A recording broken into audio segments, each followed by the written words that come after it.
E aí, pessoal, vamos na parte 2 da nossa aula hoje, sobre curvas.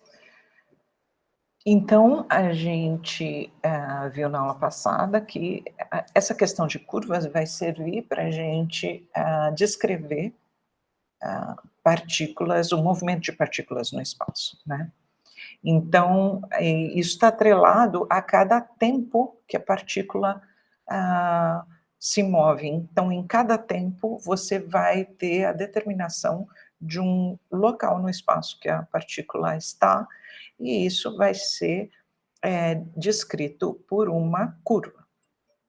Então, em cada instante t corresponde um ponto gama de t. E aí a gente tem então, por exemplo, como nessa figura, a partícula fazendo um movimento aqui que a cada t ela muda de lugar, né. Vamos lá. Uma curva, então, a gente pode definir como sendo uma função contínua, e ela é definida no intervalo, que é um intervalo da reta real, a valores em R3. A gente pode ter uma curva bidimensional, que vai ser a valores em R2, ou uma curva no espaço, que vai ser a valores em R3. Então, se for no espaço, nesse caso nosso do R3, ela vai ter 3 coordenadas aqui. Se fosse uma curva bidimensional, no R2 ela teria só 2 coordenadas, γ1 de t e γ2 de t. Então, cada coordenada varia também com relação ao tempo. As equações dadas dessa forma, se a gente chamar isso aqui de x, de y e de z, são ditas equações paramétricas da nossa curva gama. E, como vimos, então, essa é uma função vetorial, né, ela está tomando valores num espaço de dimensão finita aqui, do tipo Rn, no caso n igual a 3, e aí ela terá a derivada γ' se existir esse limite aqui, ou seja, se cada coordenada for derivável, né. Neste caso, então, quando existir, então, um limite em cada coordenada, a gente vai dizer que existe esse γ' e vai denotar o γ' como sendo γ1', γ2' e γ3', que são as derivadas das coordenadas. Tá bom, agora a gente considera então o gama, uma curva, esse I é um intervalo do R, então a curva está no espaço aqui, né, tomando valores no R3, e a gente vai dizer que a imagem dessa curva gama vai ser chamada de traço ou de trajetória, tá? E a gente vai dizer que essa gama é diferenciável, respectivamente de classe CR, né, C1, C2, C3, né, ou seja, que tem derivadas até ordem R, com todas as derivadas contínuas, se cada uma das funções coordenadas γ1, γ2, γ3 for, respectivamente, diferenciável ou de classe CR, se estiver falando da gama ser de classe CR. Por exemplo, se a gente perceber essa figura aqui e observar esse vetor aqui, γ de t mais h menos γ de t sobre h. Então, esse vetor aqui, na verdade, né, ele está com 1 sobre h, que é um escalar, o h é um escalar, multiplicando o γ de t mais h, t mais h aqui, menos o γ de t, que vai ficar quase saindo fora do slide, γ de t. Nossa, ficou apertadíssimo, vou fechar aqui. Ou seja, esse vetor aqui é um múltiplo desse pedacinho aqui, ó. E esse pedacinho aqui, a gente encontra ele aqui, ó, tá? Então, a gente tem aqui o γ de t mais h, e esse é o γ de t mais h menos γ de t, a diferença dos dois vetores. Tá? Então, esse cara aqui é um múltiplo dele. Então, pode ser um pedacinho maior ou um pedacinho menor, depende desse h, né? Então, o que a gente observa aqui é esse vetor como ele está, né? E, portanto, esse vetor aqui, ele tem direção que, conforme h tende a zero, aproxima-se da direção que costumamos chamar de direção tangente à curva gama em gama de t, né? Ele vai, então, tender a ser o nosso gama-linha. E o nosso gama-linha tende a ser o tangente. Que, então, conforme o h vai indo para zero, esse vetor aqui vai se aproximar desse vetor aqui. Ou seja, essa diferença aqui vai para zero, tá? Então, a gente vai tender esse cara daqui, conforme esse cara daqui for aproximando desse, ele vai vir para cá, por exemplo, e daí a diferença entre os dois vai estar aqui, ó. Conforme o h vai ficando ainda menorzinho, ele vai vir para cá, e a diferença entre eles vai estar aqui, ó. Está tendendo ao vetor tangente. É isso que está falando aqui. Beleza, então agora vamos considerar uma curva gama que sai do intervalo que é 0 a 2π, é uma curva no plano, está chegando no R2 e é dada por cosseno de t e seno de t, para cada t. Beleza, o gama-linha a gente sabe calcular. É só fazer derivada de cada coordenada. Então, derivada do cosseno dá menos seno, e derivada do seno dá cosseno. Ok, vamos observar que se a gente calcular o tamanho do vetor gama-linha, que é a norma de gama-linha, então, que é raiz quadrada de menos seno ao quadrado, que dá seno ao quadrado, mais cosseno ao quadrado, ou seja, raiz quadrada de 1, portanto 1. E a gente observa também que o produto escalar do gama-linha pelo gama, ou do gama pelo gama-linha, dá zero. Olha, seno menos seno de t vezes cosseno, mais cosseno vezes seno, se anula, né? Ó, dá zero. Então, isso quer dizer que esse cara daqui é ortogonal a esse cara daqui, tá? Então, a gente tem aqui, por exemplo, nessa situação, o desenho da nossa curva, bonitinha aqui, a nossa curva tem traço que é a circunferência de raio 1. Tá, agora vamos considerar uma curva no R3. Ela é dada com cosseno e seno nas primeiras duas coordenadas e t na terceira. Como é que a gente desenha essa curva? Eu queria que vocês observassem que essas duas aqui, essas duas coordenadas, como a gente acabou de ver, se fosse no plano, seria uma circunferência de raio 1, né? O traço da gama, ou a trajetória dessa curva seria essa circunferência.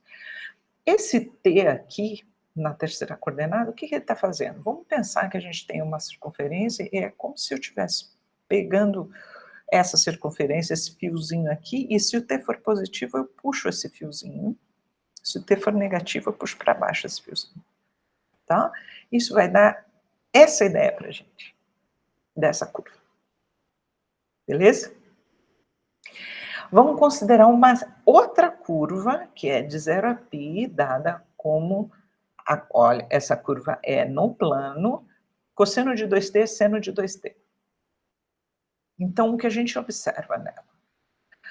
A gente sabe que cosseno ao quadrado mais seno ao quadrado, né, não importa o ângulo, sempre dá 1. E nessa questão também. Então, o que a gente tem? O traço vai ser, de novo, uma circunferência de raio 1. O gama-linha, ele vai ser perpendicular, e eu queria que vocês observassem o que está escrito nessa observação aqui, que é o traço ou a trajetória dessa partícula é a mesma que no exemplo. Qual é a diferença? A diferença é como ela caminha sobre essa trajetória, se ela vai mais devagar ou mais depressa. Então, essa é a questão que a gente vai considerar quando a gente estiver um pouco mais para frente, para o teorema de Green, por exemplo, teorema de Stokes, etc., quando a gente for mais para frente, tá? Vamos considerar, então, a gama-linha. A gente vai chamar o vetor gama-linha de vetor velocidade da partícula. Então, a gente está entendendo a curva como um movimento da partícula no espaço ou no plano, conforme a gente estiver falando de R3 ou R2, respectivamente. Esse movimento, então, é descrito em função do tempo. Conforme o tempo passa, a partícula se move ou não no espaço. Gostaria que vocês observassem que essa razão aqui, para h pequeno, vai ser chamada de velocidade média da gama, no intervalo que vai de t até t mais h, tá? E quando o gama-linha existir, não é difícil de vocês provarem, eu gostaria que vocês tentassem provar que a norma do gama-linha vai ser o limite, e aqui você põe a norma aqui e o valor absoluto do H.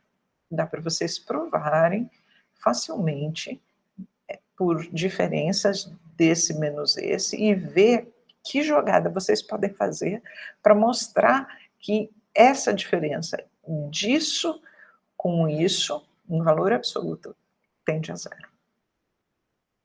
Beleza, vamos continuar e considerar curvas regulares. O que vem a ser uma curva regular ou suave? Eu vou dizer que uma curva é regular ou suave se ela for diferenciável de classe C1, ou seja, com derivada contínua, e o gama-linha não se anula em nenhum tempo do intervalo I, tá? Beleza. E aí a gente tem um caso um pouquinho mais geral, que é regular por partes. Uma curva pode não ser regular, mas por pedacinhos ela é regular. São essas que a gente vai usar em geral. Porque quando a gente tiver uma curva que é fronteira de um retângulo, a gente tem essa questão que nas quinas ela não é regular, mas em cada lado do retângulo ela é regular. Então, ela seria regular por partes. Então, para definição matemática, a gente vai falar que uma curva é regular por partes se a gente consegue uma partição finita do intervalo AB, em que a restrição de gama a cada subintervalo vai ser regular, que dá a ideia de exatamente regular por pedacinhos, tá? Então, você consegue restringir a gama em subintervalinhos do AB, e restrita a cada subintervalinho são pedacinhos que são regulares o tempo inteiro, tá? A gente vai dizer que uma curva é fechada se o gama de A e o gama de B coincidirem.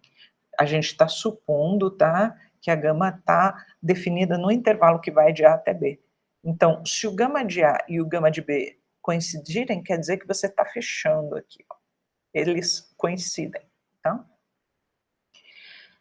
E se a gente tiver uma curva fechada e o traço ou a trajetória não se interceptar em nenhum outro ponto, a gente vai dizer que ela é uma curva fechada, porque de antemão já é fechada, só que simples. Vamos ver o desenho. Essa daqui é fechada, mas não é simples, porque em algum momento passou aqui, no momento futuro passou de novo aqui, ó, no mesmo lugar. Então, ela não é simples. Essa daqui é simples. Ela é fechada, tá vendo? Só que ela também é simples. Tá bom, vamos considerar, então, uma curva gama aqui no plano, que é dada dessa forma, T3 e T2. Então, a gente vai observar que se a gente escrever esse cara aqui como sendo o nosso X, e esse cara aqui como sendo o nosso Y, então o Y é T2, que é eu posso reescrever como T3 elevado a 2/3, ou seja, x elevado a 2/3. Então, eu posso observar que o traço dessa gama está contido no gráfico de uma função desse tipo aqui, tá? Como está nessa figura. Continuando, então, com essa mesma gama, a gente observa mais o seguinte. O gama', vamos ver aqui, ó, vamos derivar a primeira coordenada, dá 3t2, que é o que está aqui, derivar a segunda coordenada, dá 2t, que é o que está aqui, certo? Essa curva, apesar de ter as coordenadas como diferenciáveis de classe C infinito, porque são polinômios, né? Ela é não regular, porque o gama' de 0 está dando 0, 0. Só que ela é regular por partes. Beleza. Agora, então, vamos considerar essa outra curva, também no plano, que é dada por gama igual T3 menos 4t e T2 menos 4. O que a gente pode observar a respeito dessa curva gama? O gama' a gente calcula aqui, ó, derivando da 3t2 menos 4 aqui, derivando esse pedacinho da 2t, certo? Que é o que está aqui. Tá, a gente observa que ela nunca vai dar 0, 0, para qualquer t. Portanto, como cada coordenada aqui na verdade dessa daqui, né, é polinômio, que é sem infinito, ela satisfaz as condições de ser regular. Nota, não é o fato dela não ser 0, 0 que implica que ela é regular, tem que ser duas coisas, tá? A parte de ser de classe C1 e não se anular em nenhum tempo, tá? Beleza. Quando a gente vê o gama de menos 2 e o gama de 2, e a gente percebe que os dois dão 0, então, a gente está observando aqui que no tempo menos 2 e no tempo 2, elas passam pelo mesmo lugar. Isso vai dizer para a gente que essa curva não é simples, porque ela está entrelaçando. Num tempo aqui no passado e num tempo no futuro, passou no mesmo lugar, né?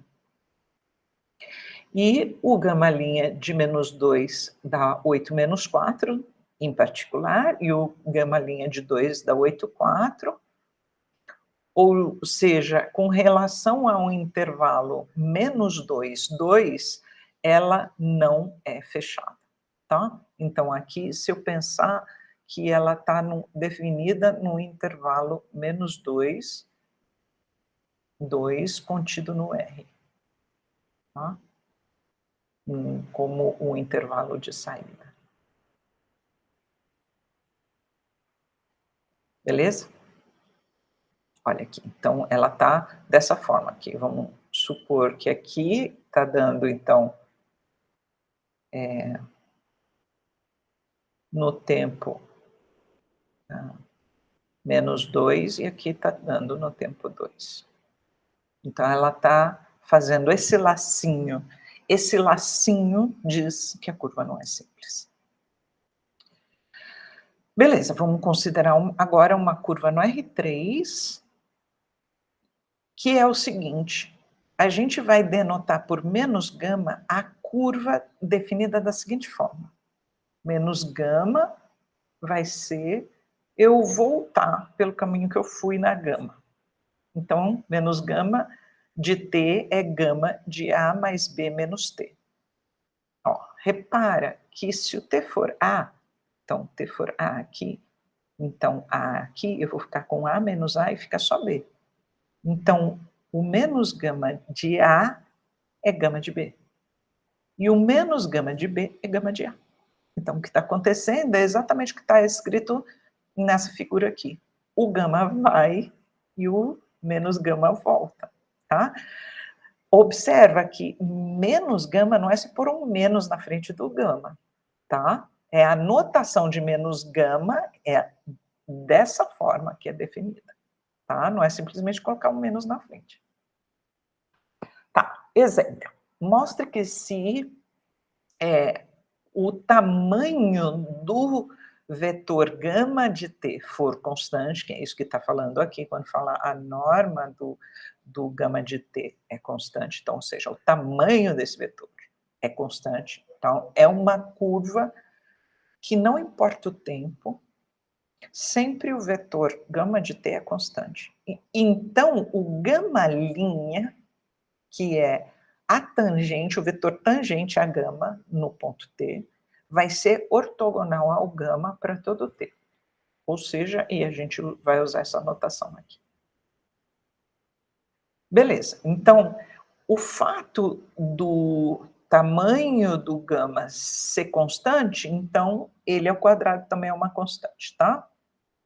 E aqui vamos voltar para trás. Então, a norma de gama ao quadrado vai dar o produto escalar de gama por gama, que eu posso escrever dessa forma, certo? Então, o que que a gente tem aqui? Essa função escalar, ela mesma, que é a gama escalar ela mesma, está dando uma constante. Se está dando uma constante, quando a gente deriva em relação a t dos dois lados, essa constante derivada em relação a t é zero. É o que está escrito aqui, ó. Então, a derivada disso aqui vai ser a derivada disso aqui, que é zero. Beleza, aí usando a propriedade de derivada do produto escalar, que então, o que que significa derivar esse por esse? É a derivada do primeiro vezes o segundo, produto escalar, né, mais, o primeiro pela derivada do segundo. Que daí, como essas coisas comutam, dá 2 gama', gama. Então, o que que a gente tem? Isso aqui, por causa dessa igualdade aqui, deu zero, ó, igual a zero, por esse lado. Então, o que a gente tem? Isso aqui está dando zero. O 2 é diferente de zero. Então, o que que sobra para ser zero? Esse pedaço aqui, certo? Que é o que está escrito aqui. E dizer que o gama' escalar gama dá zero, quer dizer que um é ortogonal ao outro, que é o que a gente queria. Beleza? E assim a gente acaba essa outra aula rapidinha de revisão de